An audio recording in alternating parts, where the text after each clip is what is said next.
Continuing our look at the contested U.S. Senate races up for election in this November in just 3 days now.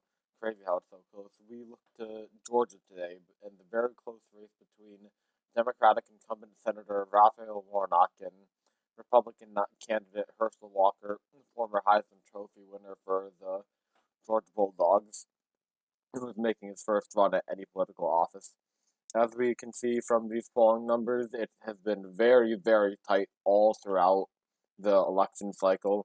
Walker was up by about 2 points, 3 points here.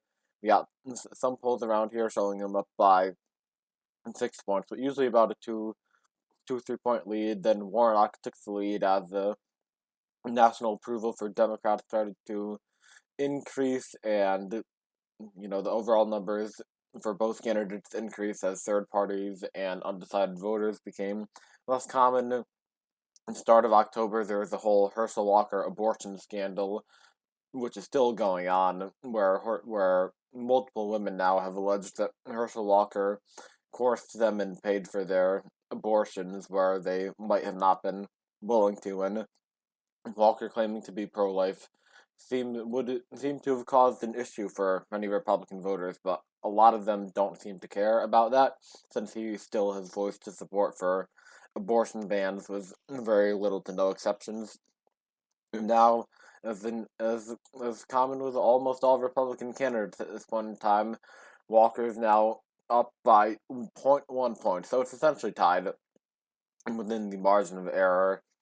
It's If we're looking at all the recent polls, we got some outliers like we got Warnock +6, and then Walker +7 within the span of like 2 days, and then Walker +4, +3 recently, but then we got a Warnock +4 also recently, so it could really go either way.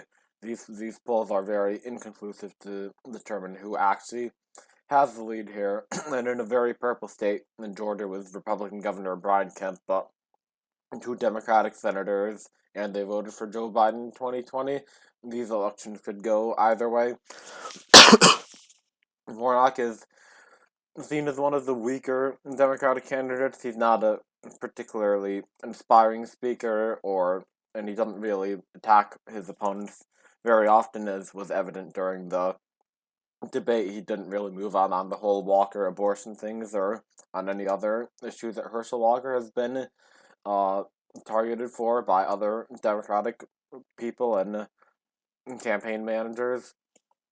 Warnock is focusing on his accomplishments and what he's done to improve the economy and other things that he thinks that Georgia voters care about. Also trying to appeal to the religious section of Georgia as a reverend of a very big church in Atlanta. He's very powerful with that voting group.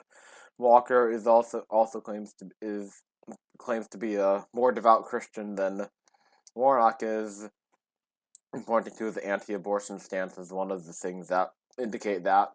Walker has been very, frankly, incoherent on many of his policy positions. It's sometimes hard to tell what his ideas are. During his speeches, he'll go on like weird tangents and stories that don't really make any sense, but he's generally running under the guise of Trumpism and the normal Republican policy plans that are common nowadays: more border security, fighting inflation, gas prices, that type of thing.